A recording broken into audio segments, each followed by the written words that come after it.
Hello, everybody. This is Kevin Lay, president of Cascadia Composers, and welcome you to our June Composer Insights by our special friend, and special friend, that sounds funny, but our good friend and talented and energetic member, uh, Stephen, uh, Stephen P. James. I don't know what the P stands for, but tonight Stephen's going to talk about crabs in a bucket, comedy and music, and over competitive musicians. So I'll spotlight you and thank you. Hello. Alrighty. Well, excited to talk a little bit about this project. This is something that's been in the works for a couple months, and then just premiered this piece last Friday in Nova Scotia, actually. So I was up there for a festival for 2 weeks, and we were working on getting this piece put together. And yeah, I'll talk a little bit about this. And I'm not going to go too late because it is 10:40 p.m. here in Baltimore. So, and I traveled for 3 days straight. I actually got into Baltimore at 6 o'clock this morning. So I'm a bit exhausted. So I'm not going to go too late here. But there should be enough time here to talk at least about the piece that I put together here for you guys. So let me go ahead and share my screen. All right, let's do this. Do we see that? Let's go to PowerPoint. There we go. There we go. Crabs in a bucket. And let me just, how do I do this full screen real quick here?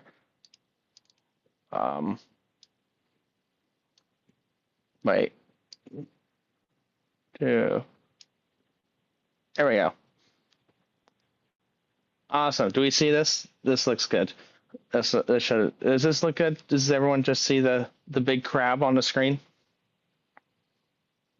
Yeah, I see a double screen. I see the crab and the left frame, and then the right frame is the Oh, next slide. oh God. Okay. Let me share settings just to specific window. Let me just do that then. No. How do I? Oh my God. Wait. Share screen. Sorry. I'm trying to. That's looking good, actually. That's looking good. Okay. Wait. Let me actually just go to. Um. Strange document advanced.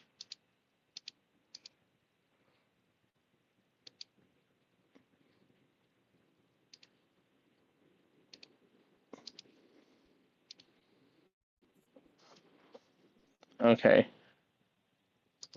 All right. Do we see this? Yes, I love All the right. crab. Awesome. Crabs in a bucket. This is this old viral YouTube video that came out I think it was about 8 years ago now. Called Crab Rave, and someone made a music video with a bunch of animated crabs dancing on an island, and it was a fun piece. Anyways, but I wrote a piece also about crabs, or specifically more about the idea of um, crabs in a bucket, which is the idea, kind of playing around with the idea of the crabs in a bucket mentality, which I will discuss in a little bit more detail here. So, what are crabs in a bucket? I'm curious if anyone has had this experience and heard this term before. Is this something you guys are familiar with? Not really, but I can imagine. Yes. What do you imagine it to be, Jeff? They, they, they, they're all gonna be they're all gonna be fighting with each other. They look they see two other enemies and they just all go at it, hammer and tongs. Well, they're all about ready to get boiled up for dinner, right? And they're trying to escape said That doom fate. that too, although they probably don't know that, but No, they probably don't, which makes this somehow more terrifying. right. Um, but anyways, yeah, we got this again, fun crab pictures. But I was thinking a lot about the crabs in the bucket mentality, and I've been thinking about especially the question of and the phenomenon of people being all stuck in the kind of the doldrums of whatever life that they're in, trying to ascend and get out of this. And I wanted to turn this into a piece, and especially like I was thinking a lot again about this joke about the crabs in the bucket mentality. And it feels like a very common thing in this day and age, especially among musicians who are all clamoring to try to get to the top and all climbing over each other. So, anyways, I was trying to think about how to write a meta piece about musicians, about musicians with musicians acting as musicians rather than as the piece. It's just this infinite layer of meta-ness. So anyways, I had a commission for a festival called the Scotia Festival of Music up in Halifax. Write a short piece, 3 to 7 minutes. I was assigned a piano trio with a fairly unusual instrumentation, oboe, bassoon, piano. And this is a pretty uncommon ensemble. I think the only other piece for this ensemble that exists is something by Poulenc. Aside from that, there's not that many. So I really was thinking, what if I make this a piece for flexible instrumentation?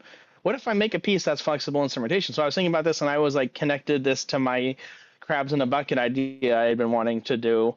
And so the idea is that this piece can it's for 2 monophonic instruments, 1 high and 1 low, as well as for a keyboard or a piano, or even 2. You could even do 2 guitars theoretically. We could do 4 guitars if you really wanted to go all in on that. But it's a harmonic instrument and then 2 monophonic instruments that are capable of doing gross, bloody sounds. So brass could also work, saxophones could work. But again, and I knew that this piece was going to be performed by college students, so I wanted to avoid making it excessively technically challenging, because it's always kind of the deal where they show up and they're like, oh, we're sight reading this. I'm like, okay, well, let me write something that is doable in a few rehearsals, right?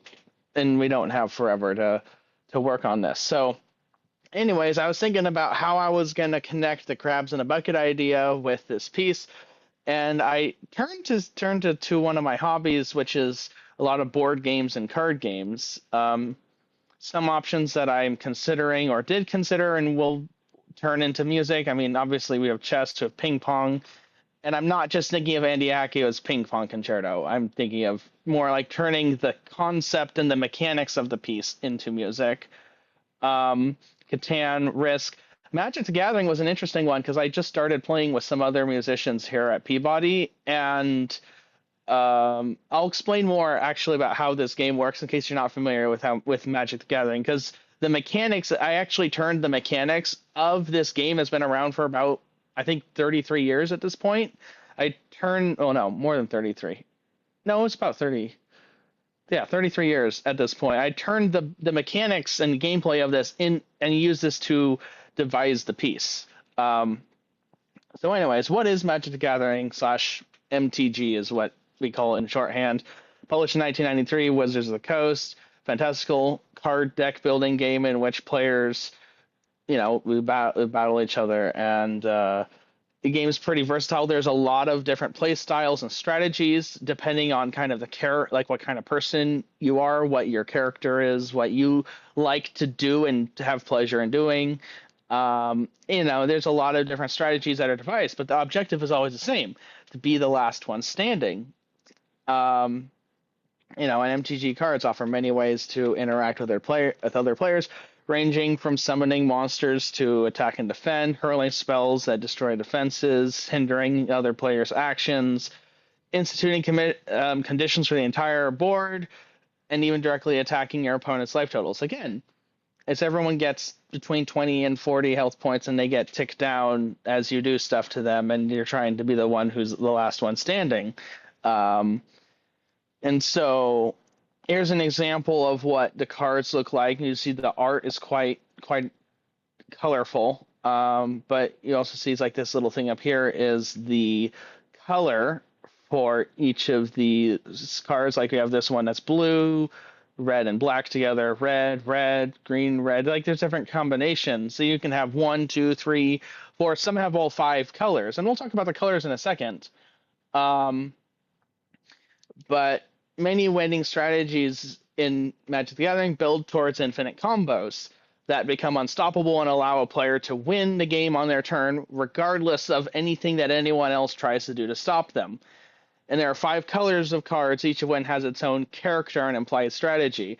Red cards, as you might have seen before, is like lightning bolt. It's very aggressive. You're attacking with all these big dramatic stuff. You're doing stuff all the time. It's very aggressive.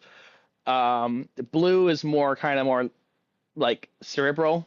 As you're focused on board control, on interrupting your opponents, punishing them for doing stuff.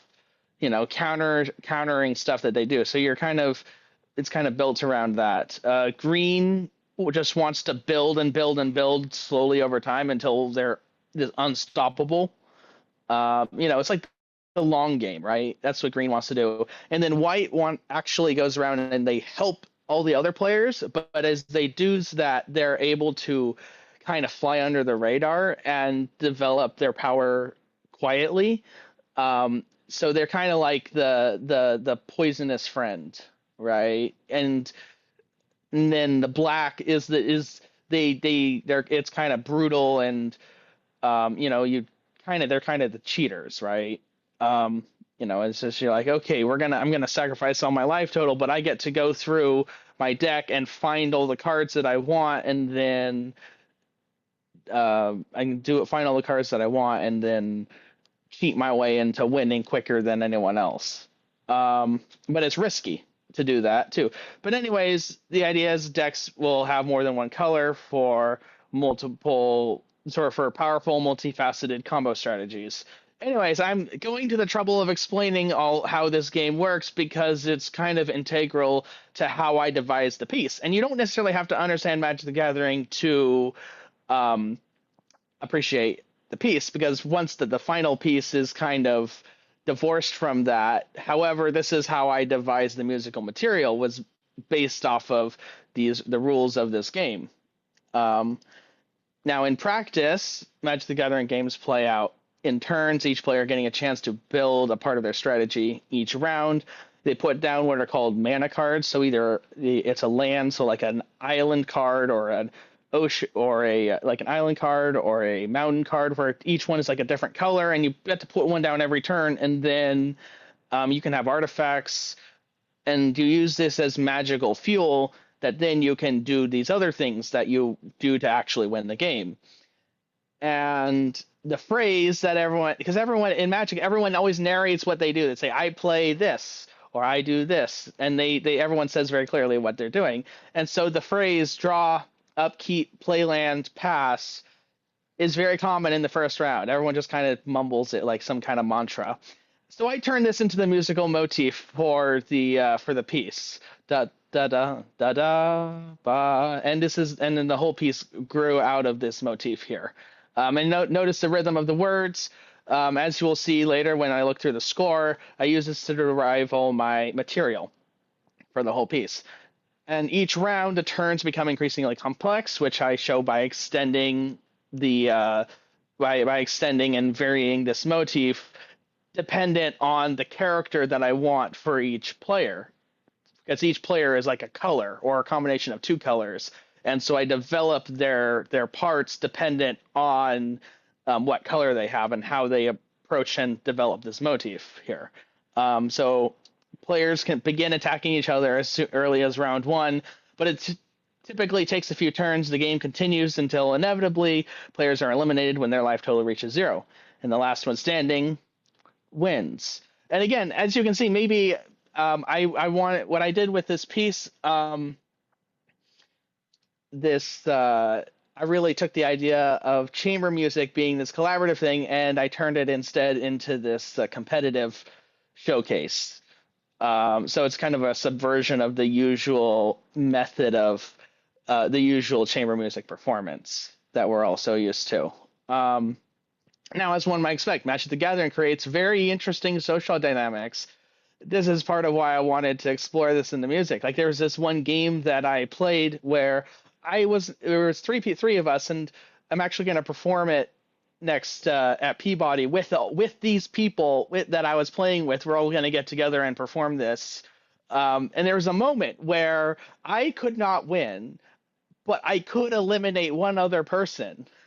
And so I'm sitting there with the game in my hands, and they're both there yelling at me full blast, telling me to take out the other guy, so that then of course they could turn around, kill me, and then win.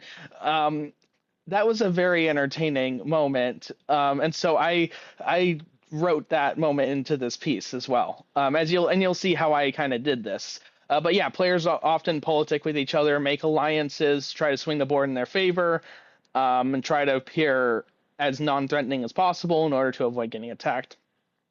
And I saw a lot of real life parallels between Magic the Gathering and human behavior, bullying, petty arguments, feuds, sabotage. Again, the crabs in a bucket mentality, again, that comes out of this scarcity mindset that I feel like is unfortunately common at certain points in history. And yes, the joke is on the musicians themselves, and especially the concept of competition within music. Because competitions are for horses and not for musicians, as we're all very familiar with this idea from Bela Bartok. So yeah, Crabs in a Bucket series was born through this very long and circuitous path of taking a card game and turning it into a piece of music. And since this was for a chamber music festival, I wanted to subvert the whole idea of chamber music. And really the piece evolves by devolving into chaos. And the players kind of transition. They start out trying to proclaim their ideas out to the audience and build their logic, build their brand, whatever, build their artistic voice.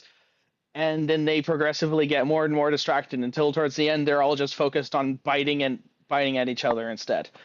It's just this devolution into absolute chaos.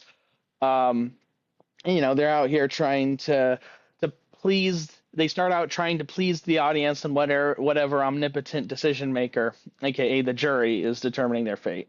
So the audience, in a way, has like an important role in the concept of the piece. Not that they do anything, but the fact that they merely exist. Because as you'll see, every player, they take turns on their turn. They start out facing each other, which is different from a normal chamber music setup where they're facing outwards. They're facing each other, and then when they have their turn, they stand up, play out to the audience, and then the other players will walk over and interrupt them, as we'll see during the performance. Now, the drama begins unfolding immediately as the piece starts. There's something in the score, by the way, that did not make it into the actual performance, which was my fault, which is that I initially had them walking up and rolling dice to determine their turn order, except that then I realized that it was getting more and more difficult to have the piece function in the way that I wanted it to. So I decided to save that problem for a future iteration of this piece, and instead turn this basically do a fake roll. So they roll and they ignore what the actual number is, and then they just say out loud what they got. Unfortunately, I forgot the dice for the performance. So I told them we're just starting at measure 2. And anyways, I showed all these interactions through musical material and stage directions, and each player's turn is framed as a variation / extension of the opening motif: draw, upkeep, play land, pass. Interruptions are marked as multiphonics or chord clusters on the score.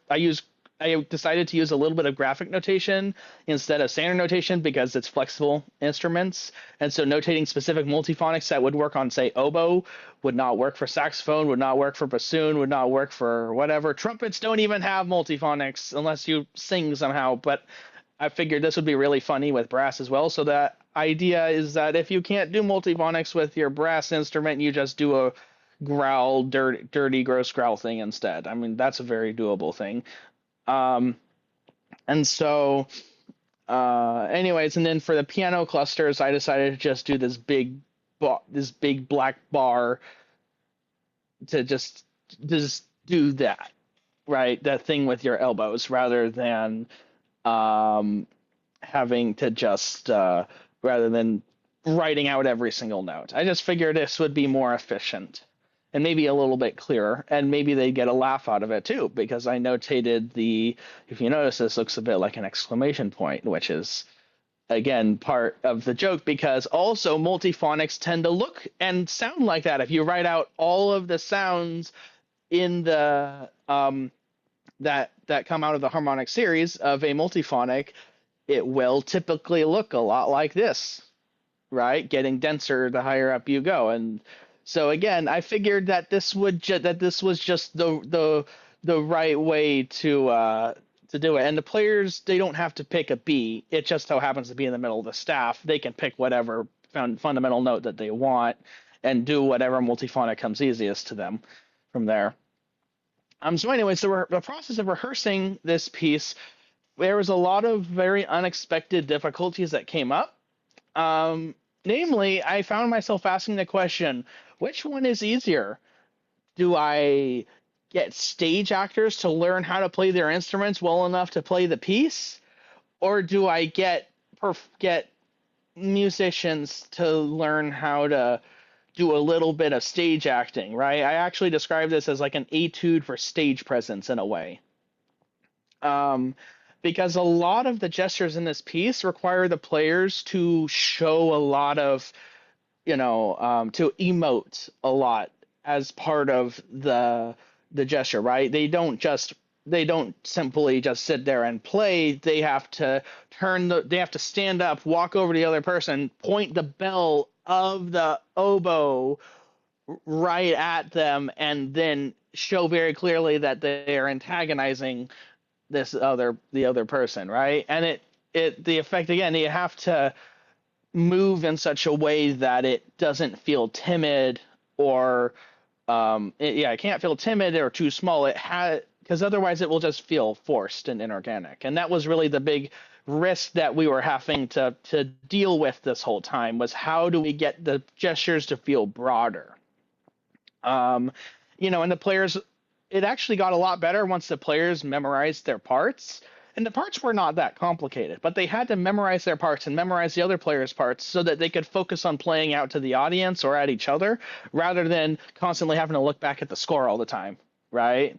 So they had to, once they got to that point of mastery with the material, it got a lot more doable.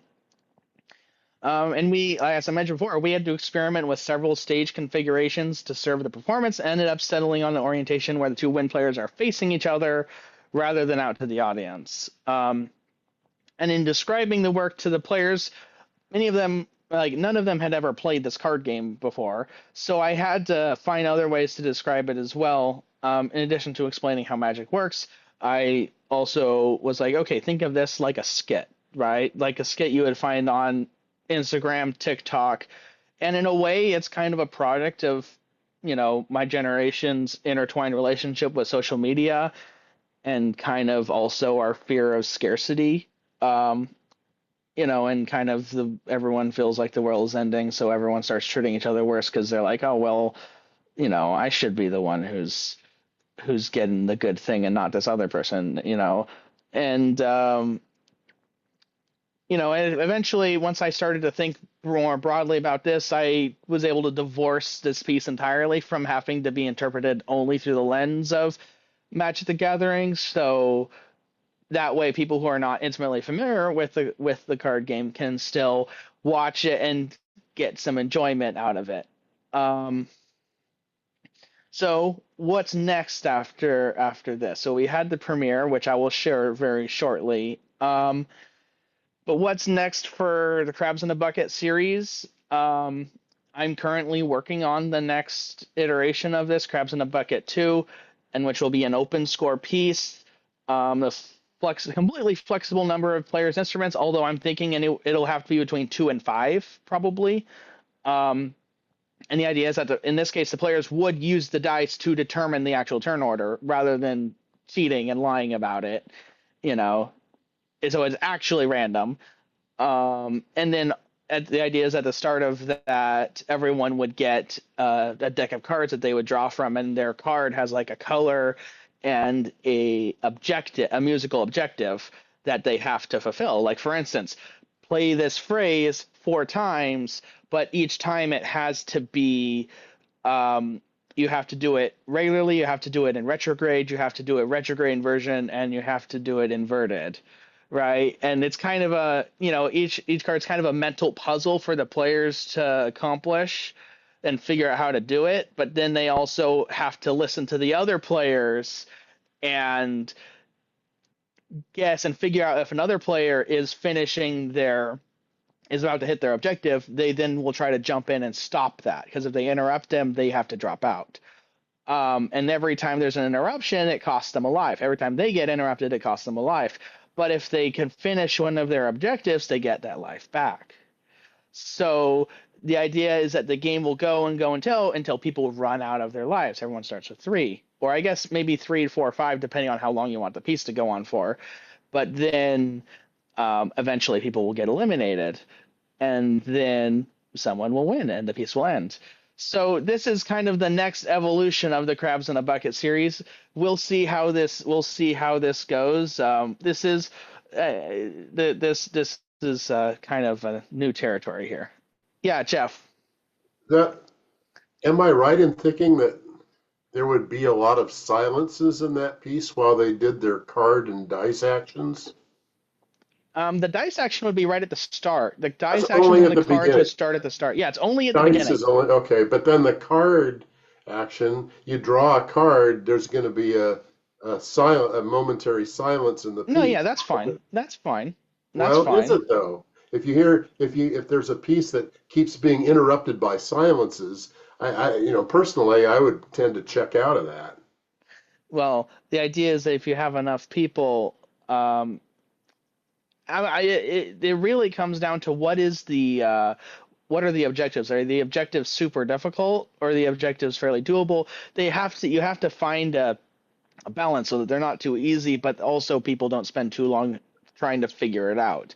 And I think part of the process of learning the piece for the players would be learning how to do all of the objectives so that then they Right, can start right away. So that's actually what they have to do to learn the right. piece.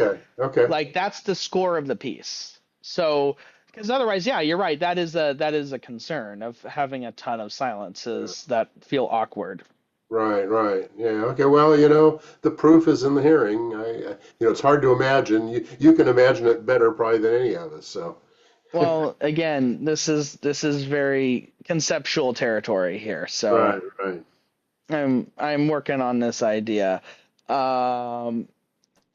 This was an idea that came from actually this was an idea that I had discussed with one of the mentor composers at the festival here. So he was suggesting I make this completely a text score. So I was like, okay, let's turn this into a game. Why don't we? But anyhow, we're gonna get to the fun part of this, where I'm gonna disconnect my headphones, and I'm gonna share the score on my screen, but then also play it over the play the audio over the computer, and I'm gonna have and then I'm gonna have my mic here pick up the audio. That's what we were trying to figure out earlier, which is why I was a bit annoyed that Zoom's functionality to share computer audio was simply not working. So anyways, let's go ahead and let's do this here. Let me go ahead. Oh, my external display. I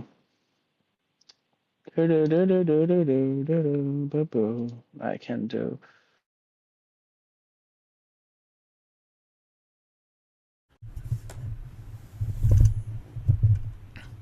Alrighty. Someone say something real quick here. Okay, I have to do Boo. Something. this. Kevin, say something else one more time. Something else one more time. Awesome. Thank you. I love it when people quote me verbatim.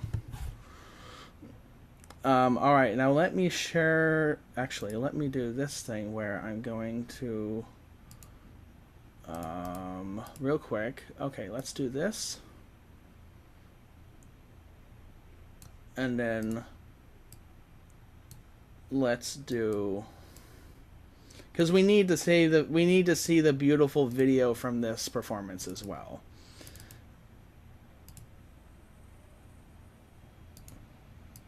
So then, do we hear this audio?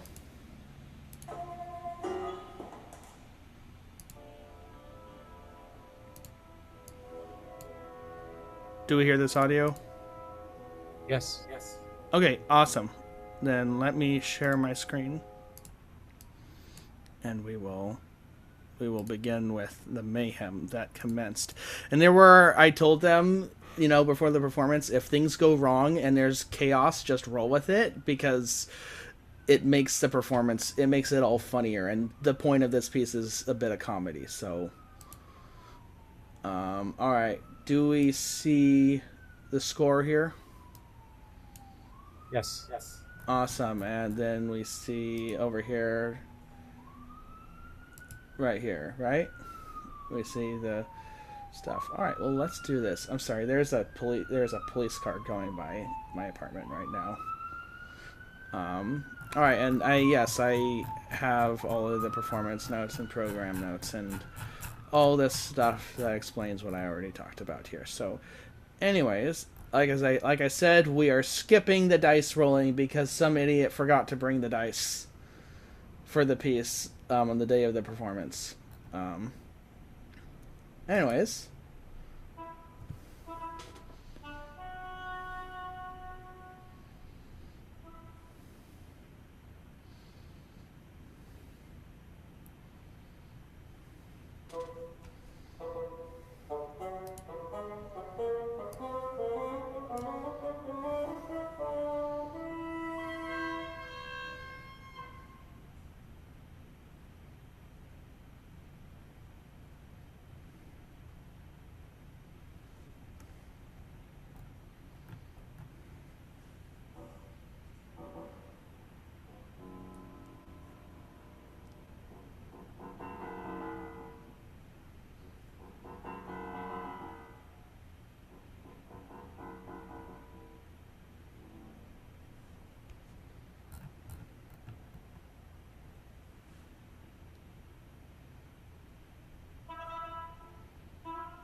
Anyways, there we go.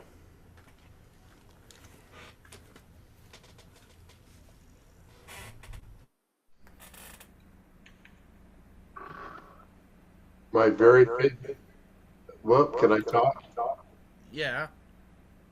My very favorite moment is when the oboe just had one note after the bassoon left. Yes. Yes. Not, Yeah. All right. Well, one second. Let me go ahead and switch back to my headphones here, so that I can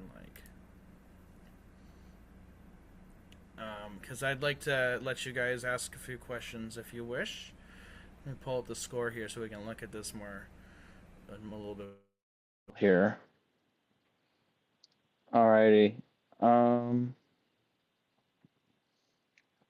right.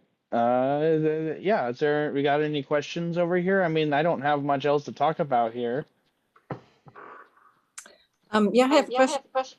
Yeah. Oh, we've got this big echo going on. Oh, wait, 1 second. Yeah, because it's still coming through my. Uh, there we go. Okay, yeah. How much did the audience know about the strategy, or did they know anything? Were they just there listening to chamber piece? I mean, I will say that they were there expecting to hear well, on the one hand, they were there expecting to hear chamber music, and on the other hand, I kind of warned them ahead of time that this is a very unusual piece. It's more of a skit, and I just told them I just kind of talked about the idea of crabs in a bucket and each person trying to do their thing and then getting interrupted. That's about all the info that they had. Yeah, but that's a lot. That's good. Probably enough, even. Yeah. I really like this sort of thing that you're doing. I'm a little confused though, as they were picking up cards, and I'm a little confused about the cards. Oh, In those are the their phones. oh, what was that They were about? scrolling their phones with disinterest while the pianist does their thing. Uh, Oh, yeah, I had a hard time focusing on some of the score. Yeah, yeah, but and it was entertaining to watch, I have to say. Yeah, okay. and then I take it that what the pianist, the tablet fell off is, That was completely by accident, but that's what I uh, figured. That's what I figured. it was not written in the score. It should have been, but Yeah, exactly, exactly, it was not written in the score, and I was content with letting the audience think that was part of it. exactly. Good work. Ah, yeah, that's This good. is this is the rare case in which something like that happening is perfectly okay. Mhm. Yeah, yeah, yeah. Anyways, But you use the cards and in this strategy in on the composition, though, right? well, yes, I And then use the you, card game as part of the conception of the piece. yeah, yeah, yeah. Huh. Yeah, but the thing I talked about there at the end, my plan is to basically allow the piece to become even more flexible and without having to score everything out. Or the score will be split up between the deck of cards that the players would draw at the beginning. So um, that's a possible evolution of this that I'm going to explore here. Um, anyhow, any other additional questions here? well, I have a thought about maybe a subsequent piece. Yes. If you started actually kind of do it in reverse motion, like you start with one and you build it with people adding on in something. Maybe this goes away from your the game behind it all, but and then somehow by the end of the piece actually come together and make music. Oh, and that'd be a wonderful companion for this. If I was, I mean, the ultimate plan is for the set to be able to be performed by an ensemble, um, and have different sections and have it be all one suite. So that would actually be an excellent way to end this set, where they actually come to an accord. There's a moment in this piece where they actually do come to an accord for like a couple seconds and then immediately go back to fighting again. I think it was right. Let me see. Yeah, where was it? Yeah, it was right. No. No, no, no, no. No, no, no, no, no, no. It was right here. This is kind of an apology moment. And then I wanted them to be more out of tune here. They were not as out of tune as Yeah, I I would have wondered about liked. that. They were too perfect. They were too much in tune. I wanted them to be out of tune slightly. But it was fine because then they immediately got back to fighting again. So But then the other parts that struck me as relatively consonant, even though they may not be theoretically, um, or where the piano, if you go up a little ways, the piano had this kind of undulating, no, that's on undulating purpose. figure, and then That's on winds purpose. were the winds were taking turns. Maybe that was part of what made it seem more friendly or consonant. Right, right. The Yes, winds are taking exactly. turns, and the That was piano has these really they're not traditionally theoretically consonant chords, but they have a kind of a soft aspect to them, and that part struck me as restful and quite a bit less combative. Not Yeah. so much the ba ba ba ba ba ba ba, but the following texture where they were all playing. Yeah, no, the idea is that they're doing this, slipping under the radar, getting everyone to be together in harmony, and then they Right. sneak in their little bit at the Okay. end, Okay. and then immediately go back to lulling everyone back into a false sense of security again. No, that was very much an intentional part of the piece. Right. Right. Okay. Good. Good. That I was the yeah. no. Go ahead. No, that was the character of the pianist. That is the character that the role that the piano has. It's Hmm. it's the color white in Magic the Gathering is more this. Okay. We're gonna force everyone to be nice to each other, Portland and or nice. else. Yeah. Right. Yeah. Um, I'm still kind of concerned about the amount of waiting from time to time in the piece, but I mean, how many rehearsals did they have, right? I mean, it's Not as many as I would have liked. right. I mean, It that's the was. kind of thing that would focus more clearly as they became more familiar and had more rehearsals. Yeah. Oh yeah, for Yeah, sure. I'd like to comment that if you had too many rehearsals, you'd lose the spirit of this piece. Well, there's that. This piece really took me back to my early years, and I mean a lot of years ago, back in the '60s and '70s, when I was a young composer, and we did a lot of pieces like this, and so this was a little bit of a nostalgia trip for me. Oh, that's funny. Yeah, because Cage and like the Fluxus group were doing all these text scores. Yeah. Yeah, Well, no, there I were looked there were a through a lot lot of of pieces those. done like yours. I mean, um, our technology and the technology we had available to us was not as sophisticated as what you have now, but and we would have been reading from hand manuscript scores and so on. But anyway, I really enjoyed the piece, Oh, and I thank think the you. thing is that. If you're going to do a piece like this, you've got to accept that there's going to be some stuff that's going to be unscripted a little Well, bit. I welcome unscripted Yeah. chaos. And that's really, that's something that we've kind of maybe we're coming back to it again, but we've gone through a long period where so many composers want to dictate every little single thing that's going to happen. And I wrote several, quite a few pieces that it would never get the same performance twice. Oh Uh, yeah, and of course, absolutely. if you had different performers, it would be even more different.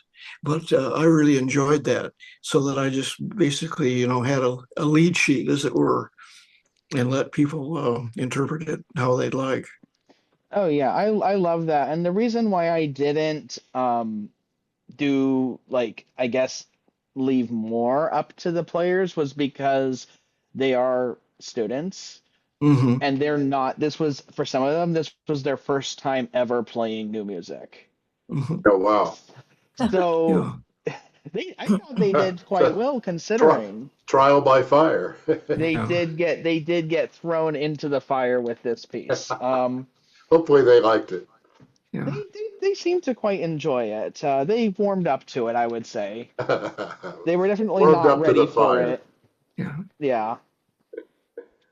But anyhow, I think that's probably if unless other people have any, are there any more comments or questions here? Otherwise, I'm probably gonna call it. Well, just one more thing. I think Yes. it was important that you had a good, recognizable, not too long of a motive that really kind of secured everybody and the audience.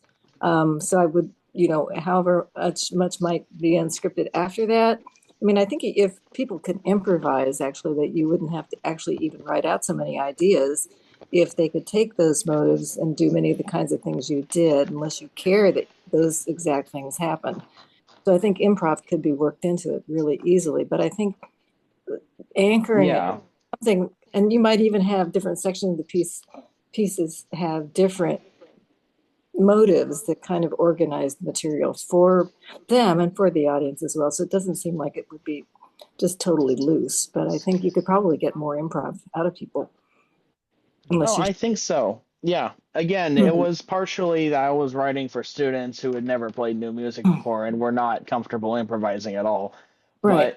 But But that's yeah, get there. That's in a sense, to help them explore that possibility would maybe be useful to students. Just a thought. oh, I Yeah. agree 100% that we need more improv practice. Hmm. Um, and I think that again, subsequent versions of this, especially where I'm writing for other composers, like other composer performers, will definitely have a much larger improvised element. Hmm. I was kind of torn too because it was like, well, I have to give them quote unquote real music. I mean, I think it would be real music either way, but among conservative circles, they might be like, what is Yeah. this? Yeah. Well, the thing is, Stephen, that classical composers or performers are trained to be so married to the notes, and they're so afraid of playing a wrong note. And that was the thing I had to learn in getting into improvised music, that there's no such thing as really a wrong note if No, if you play absolutely. if you play it properly. And once you do Absolutely. that, you can relax and enjoy the whole thing. That each performance can be something new. You're not just reconstructing the same performance over and over and over again. Uh, so that Yeah. and that's why I never get too bent out of shape. If in any of my pieces, if someone happens to stray a little bit or hit a wrong note or something, I don't get all bent out of shape out of it. No, for sure. Because that happens to the best of performers. And if the spirit of the piece is there, that's I think That's it's right. successful. Right. The notes are only half of the problem. So Yeah, you can't get all the notes, get the spirit for sure. yeah, yeah. Yeah, yeah. I remember when I was also decades and decades ago when I was at the conservatory in San Francisco, we did a student ensemble that did just new music, and um, we had a piece that was all improv. And that's why I say it was really important, I think, for you to anchor things to some kind of strong core motive or theme or something, because we would often just, it would just be a wasted experience for everybody. We would always be improvising, and it would be just a mess, and the audience would never have a clue how to get purchase on any of it. So we had fun. I mean, it was a lot of fun to do. Yeah. But I feel like some sort of formal structure is really helpful. Hmm. So, Yeah, absolutely. And the piece, yeah, as I think as Greg said earlier, the spirit of the piece really should feel more improvised than scripted. It's kind of in Hmm. this case, it is almost like a written out improvisation in a way. you know, and that was something, again, the performers came in, first rehearsal, could play all of the licks the way that they needed to. And I actually had to convince them to not have to not feel as married to the notes. And again, it's about learning the essence of their parts rather than you know, the essence of the parts, the essence of the gestures, rather than just the playing the notes, right? Because if you just sat there, imagine if we had this piece and they just sat there and they didn't do any of the stage directions and they just played the notes, the piece really would not work at all. Yeah. So, I mean, even just, yeah. I was just going to say, good luck with whatever comes next. Be interesting to see what you come up with. Yeah. It reminds me of some stuff that I have done and have experimented with when I was studying with Pauline Oliveros, right? The deep listening. Oh yeah, I love Pauline Oliveros. Yeah, so a lot of the text scores are mixtures of some notation, but a lot of text.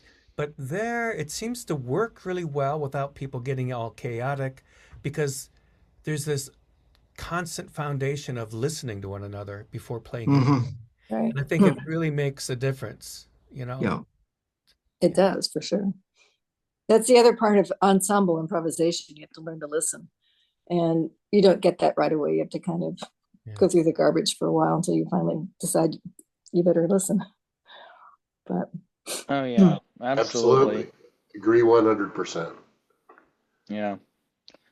Well, anyways, I'm going to be back in Oregon this summer, so I'm looking forward to. I'm going to be handling a lot of the stuff with Jan and the In Good Hands. So,